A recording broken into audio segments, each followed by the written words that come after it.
Boa tarde, boa noite. Toda hora é hora de ouvir a palavra do Senhor e hoje nós vamos ouvir Esdras 7, 8 e 9.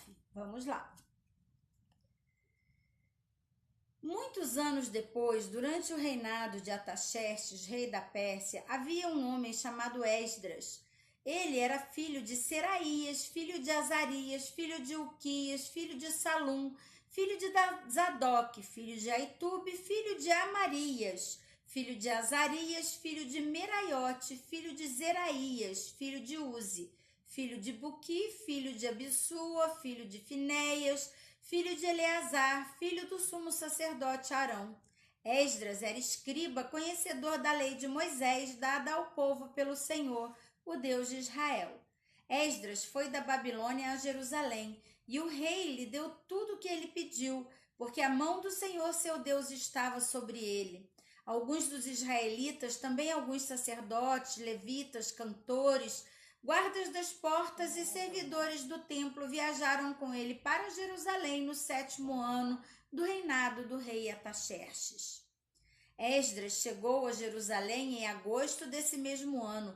Partiu da Babilônia em 8 de abril, o primeiro dia do ano, e chegou a Jerusalém em 4 de agosto, porque a bondosa mão do Senhor seu Deus estava sobre ele, pois Esdras tinha decidido estudar a lei do Senhor, obedecer e ensinar seus decretos e estatutos ao povo de Israel. O rei Artaxerxes tinha dado uma cópia da seguinte carta a Esdras, o sacerdote e escriba, que estudava os mandamentos e decretos do Senhor e os ensinava a Israel. De Artaxerxes, rei dos reis, ao sacerdote Esdras, mestre da lei do Deus dos céus, saudações. Eu decreto que qualquer israelita em meu reino, incluindo os sacerdotes e os levitas, que desejar regressar com você para Jerusalém, poderá ir. Eu e meus 7 conselheiros os instruímos a investigar a situação de Judá e Jerusalém com base na lei do seu Deus, porque está em suas mãos. Também o encarregamos de levar consigo a prata como oferta para o Deus de Israel, que habita em Jerusalém. Além disso, você levará toda a prata e todo o ouro que obtiver na província da Babilônia, bem como as ofertas voluntárias do povo e dos sacerdotes para o templo de seu Deus em Jerusalém. Use esses recursos para comprar novilhos, carneiros, cordeiros e as respectivas ofertas de cereal e ofertas derramadas. Tudo isso será oferecido no altar do templo do seu Deus em Jerusalém. A prata e o ouro que restarem poderão ser usados como parecer melhor a você e ao seu povo, conforme a vontade de Deus. Quanto aos utensílios que lhe confiamos para o serviço no templo do seu Deus, entregue-os todos diante do Deus de Jerusalém. Se precisar de mais alguma coisa para o templo de seu Deus ou para qualquer necessidade semelhante, use recursos da tesouraria real. Eu, o rei Artaxerxes, envio o seguinte decreto a todos os tesoureiros da província oeste do rio Eufrates. Deem a Esdras, sacerdote e mestre da lei do Deus dos céus, e tudo o que ele requisitar. Deem-lhe até 3.500 quilos de prata, 100 cestos grandes de trigo e 100 tonéis de vinho, 100 tonéis de azeite, sal à vontade. Tenham o cuidado de providenciar tudo que o Deus dos céus ordenar para seu templo. Afinal, por que provocar a ira de Deus contra este império do rei e de seus filhos? Também decreto que nenhum sacerdote, levita, cantor, guarda das portas, servidor do templo, nem qualquer outro trabalhador no templo será obrigado a pagar tributos, impostos e taxas de qualquer tipo. E você, Esdras, use a sabedoria que seu Deus lhe deu para nomear magistrados e juízes que conheçam as leis do seu Deus para governarem todo o povo na província oeste do rio Eufrates. Ensine a lei a todos que não a conhecem. Qualquer que se recusar a obedecer à lei de seu Deus e do rei será castigado de imediato com a morte, com exílio, com confisco de bens ou com a prisão. Louvem o Senhor, o Deus de nossos antepassados, que colocou no coração do rei o desejo de embelezar o templo do Senhor em Jerusalém, que me mostrou seu amor leal ao honrar-me diante do rei, do seu conselho e de todos os seus oficiais poderosos. Senti-me encorajado porque a mão do Senhor meu Deus estava sobre mim e reuni alguns dos líderes de Israel para voltar comigo a Jerusalém. Capítulo 8. Esta é uma lista dos chefes das famílias com suas genealogias, aqueles que regressarem comigo da Babilônia durante o reinado do rei Artaxerxes. Da família de Finéias, Gerson; da família de Itamar, Daniel; da família de Davi, Atos, descendentes de Secanias; da família de Paros, Zacarias e 150 homens registrados com ele; da família de Paate-Moabe, Elioenai, filho de Zeraías, e 200 homens registrados com ele; da família de Zatu, Secanias, filho de Jaaziel, e 300 homens registrados com eles; da família de Adim, Ebed, filho de Jonatas, e 50 homens registrados com ele; da família de Elão, Jesaías, filho de Atalaias, e 70 homens registrados com eles; da família de Cefatias, Zebadias, filho de Micael, e 80 homens registrados com ele; da família de Joabe, Obadias, filho de Jeiel, e 218 homens registrados com ele; da família de Bani, Selomite, filho de Josifias,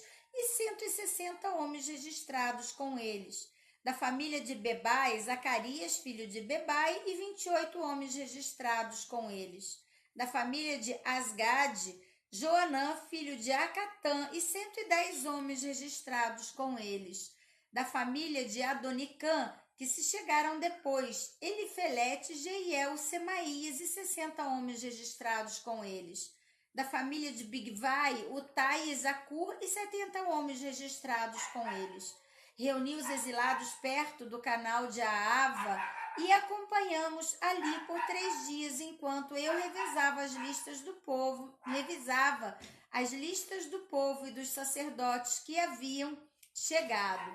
Descobri que nenhum levita se havia oferecido para nos acompanhar. Por isso mandei chamar Eliezer, Ariel, Semaías, Zeunatã, Jaribe, Eunatã, Natã, Zacarias, Mesulão, líderes do povo. Também mandei chamar Joiaribe e Eunatã, 2 homens com discernimento. Enviei-os a Ido, chefe dos levitas, em Cassifia, para que pedissem a ele e a seus parentes e aos servidores do templo que nos enviassem ministros para o templo de Deus em Jerusalém, visto que a bondosa mão do nosso Deus estava sobre nós. Eles nos enviaram Serebias, junto com 18 de seus filhos e parentes. Era um homem inteligente, descendente de Mali, descendente de Levi, filho de Israel. Também nos enviaram Asabias, junto com Jesaías, dos descendentes de Merari, 20 de seus filhos e parentes, e 220 servidores do templo. Os servidores do templo eram assistentes dos levitas, um grupo de trabalhadores do templo instituído pelo rei Davi e por seus oficiais. Todos estavam registrados por nome. Ali, junto ao canal de Aava, ordenei que todos nós jejuássemos e nos humilhássemos diante de nosso Deus. Oramos para que ele nos proporcionasse uma viagem segura e nos protegesse, como também a nossos filhos e nossos bens, pois tive vergonha de pedir ao rei soldados e cavaleiros para nos acompanhar e nos proteger de inimigos ao longo do caminho. Afinal, tínhamos dito ao rei: a bondosa mão de nosso Deus está sobre todos os que adoram, mas o seu poder e sua ira estão contra todos os que o abandonam. Assim, jejuamos e pedimos com fervor que nosso Deus cuidasse de nós, e ele atendeu nossa oração. Nomeei 12 chefes de sacerdotes, Serebias, Asabias e outros 10 sacerdotes. para ficarem encarregados do transporte da prata, do ouro e dos objetos que o rei, seu conselho, seus oficiais e todo o povo de Israel haviam doado para o templo de Deus. Pesei o tesouro ao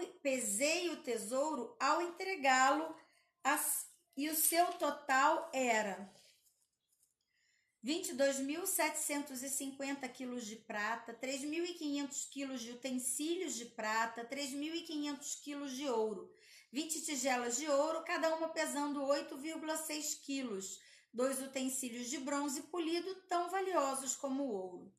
Eu disse aos sacerdotes: vocês e estes tesouros foram consagrados ao Senhor. A prata e o ouro serão ofertas voluntárias ao Senhor, o Deus de nossos antepassados. Guardem bem esses tesouros até que os apresentem aos líderes dos sacerdotes, aos levitas e aos chefes das famílias de Israel, que os pesarão nos depósitos do templo do Senhor em Jerusalém. Os sacerdotes e os levitas aceitaram a responsabilidade de transportar os tesouros de prata e de ouro até o templo de nosso Deus em Jerusalém. Levantamos acampamento junto ao canal de Ahava no dia 19 de abril e partimos para Jerusalém. E a mão de nosso Deus nos protegeu e nos guardou de inimigos e bandidos ao longo do caminho. Assim chegamos em segurança a Jerusalém, onde descansamos por 3 dias. No 4º dia, depois de nossa chegada, a prata, o ouro e os utensílios valiosos foram pesados no templo de nosso Deus e entregues a Meremote, filho do sacerdote Urias. Estavam com ele Eleazar, filho de Finéias, e os levitas Josabade, filho de Jeshua, e Noadias, filho de Binuí. Pesaram e contaram tudo, e o peso total foi registrado oficialmente. Os exilados que haviam regressado do cativeiro ofereceram os holocaustos ao Deus de Israel, apresentando 12 touros por todo o povo de Israel, 96 carneiros, 77 cordeiros. Também apresentaram 12 bodes como oferta pelo pecado. Tudo isso foi oferecido como holocausto ao Senhor. Os decretos do rei foram entregues aos oficiais que ocupavam os cargos mais elevados e aos governadores da província oeste do rio Eufrates, que passaram a apoiar o povo e o templo de Deus. Capítulo 9. Depois que essas coisas foram feitas, os líderes judeus vieram e me disseram: muitos israelitas e até mesmo alguns sacerdotes e levitas não se mantiveram separados dos outros povos que habitam nesta terra. Adotaram as práticas detestáveis dos cananeus, dos hititas, dos ferezeus, dos jebuseus, dos amonitas, dos moabitas, dos egípcios e dos amorreus. Os homens de Israel se casaram com mulheres destes povos e as tomaram como esposa para seus filhos. A descendência santa se contaminou por meio desses casamentos mistos. E pior ainda, os líderes e os oficiais foram os primeiros a cometer essa infidelidade. Quando ouvi isso, rasguei minha túnica e meu manto, arranquei cabelo da cabeça e barba e me sentei absolutamente pasmo. Então todos que tremiam diante das palavras do Deus de Israel vieram e sentaram-se comigo por causa dessa infidelidade cometida pelos exilados que haviam regressado. E fiquei sentado ali, atônito até o sacrifício da tarde. Na hora do sacrifício, levantei-me de onde havia sentado, em lamentação, com roupas rasgadas, caí de joelho e ergui as mãos ao Senhor, meu Deus, e orei. Ó meu Deus, estou profundamente humilhado e tenho vergonha de levantar meu rosto para ti, pois nossos pecados se elevam acima da nossa cabeça e nossa culpa chegou até os céus. Desde os dias dos nossos antepassados até agora, temos vivido cheios de pecado. Por isso, nossos reis e nossos sacerdotes fomos entregues nas mãos dos reis da terra. Fomos mortos, capturados, roubados e desprezados, como acontece hoje. Agora, porém, a graça do Senhor nosso Deus nos foi concedida por um breve momento. Ele permitiu que alguns de nós sobrevivêssemos como um remanescente e nos deu segurança até neste lugar santo. Nosso Deus iluminou todos os nossos olhos e nos concedeu um pouco de alívio de nossa escravidão. Éramos escravos, mas em seu amor leal, nosso Deus não nos abandonou na escravidão. Em vez disso, fez os reis da Pérsia nos tratarem com bondade. Ele nos renovou nossas forças para que reconstruíssemos o templo de nosso Deus e restaurássemos suas ruínas. Deu-nos um muro de proteção em Judá e em Jerusalém. Agora, ó nosso Deus, o que podemos dizer depois de tudo isso? Pois mais uma vez abandonamos teus mandamentos. Tu nos advertistes por meio de teus servos os profetas, quando deles disseram: a terra em que estão entrando está inteiramente contaminada pelas práticas detestáveis dos povos que nela habitam. Está cheia de corrupção, de uma extremidade à outra. Não permitam que suas filhas se casem com os filhos deles, nem tomem as filhas deles como esposas para seus filhos. Jamais promovam a paz e prosperidade dessas nações. Se seguirem essas instruções, serão fortes, desfrutarão das coisas boas que a terra produz e deixarão essa prosperidade como herança para seus filhos para sempre. Tudo o que nos aconteceu é castigo de nossa maldade e de nossa grande culpa. Ainda assim, recebemos um castigo muito menor do que merecíamos, pois tu, nosso Deus, permitiste que alguns de nós não sobrevivêssemos como um remanescente. E, no entanto, quebramos teus mandamentos outra vez e nos casamos com pessoas que praticam com essas coisas detestáveis. Acaso tua ira não será suficiente para nos destruir, a ponto de não sobreviver nem mesmo este pequeno remanescente? Ó Senhor, Deus de Israel, tu és justo. Aqui estamos diante de ti com nossa culpa, um mero remanescente que escapou, embora, por sermos culpados, nenhum de nós tenha o direito de estar em sua presença. E assim, terminamos mais um momento na presença do Senhor.